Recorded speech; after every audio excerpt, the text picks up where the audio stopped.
Both Republicans and Democrats, I think, will enjoy this topic, and it's talking about the pussification of the Democratic Party. And it's sort of related to woke, but there's a whole bunch of stuff wrapped up in woke, some of which is good and some of which isn't. I like to call it the pussification of a party. And I'm not sure the Democratic Party ever hasn't been pussies, but it definitely is now. And when we talk about getting excited about someone, it's hard to even imagine who that would be, right? I mean, like AOC is exciting and Bernie Sanders is exciting. If you're a liberal, they're exciting. And they're exciting to me. They're both dynamic people. But, okay, yikes. And it's amazing how Bernie Sanders is hung on through all this because in some ways he's not a pussy because he's independent and he manages to capture people's attention. At the same time, he's not exactly what I'm talking about a politician that would be good.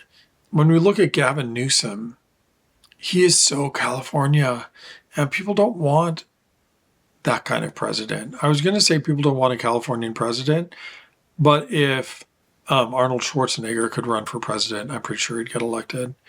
And they loved Ronald Reagan, but neither of them were pussies, right? It's a real problem. And I think Democrats often like to think about fair qualifications.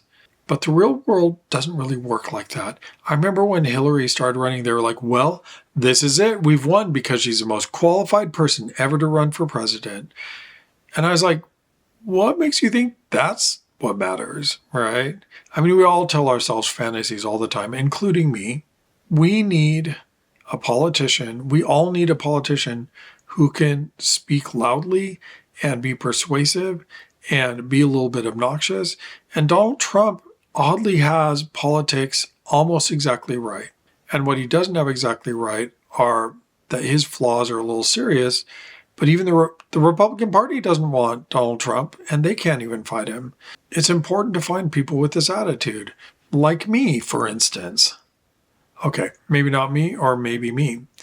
I mean, I'm not going to run for president or be a politician, but I do make these videos, and I like to want to be able to communicate to both Democrats and Republicans. I'm not interested in only talking to one of those two groups of people. I want to talk to everybody. Democrats, you're boring, and you're often wrong about a whole bunch of things. And only Democrats, still, someone lit a bunch of stuff on fire the other day in a protest. I'm like, you know that doesn't help, right? But they don't. And I would say, well, that's not a very pussy. I mean, they're not pussies when you light stuff on fire. But in a way, they kind of are. Because people who light things on fires are usually wearing masks. And I'm against masks on all sides, right? Not just Democratic protesters. You need to be strong. You need to show your face. And you need to do something that are actions you can defend. And if you can't do that, then maybe just sit back. Because we don't need people doing crazy things. It doesn't help us. Yeah, I wanted to make this video because one of the things I think we're all feeling is a disappointment in the political structure. And I think it's about not having strong people with strong viewpoints and strong persuasive manners around.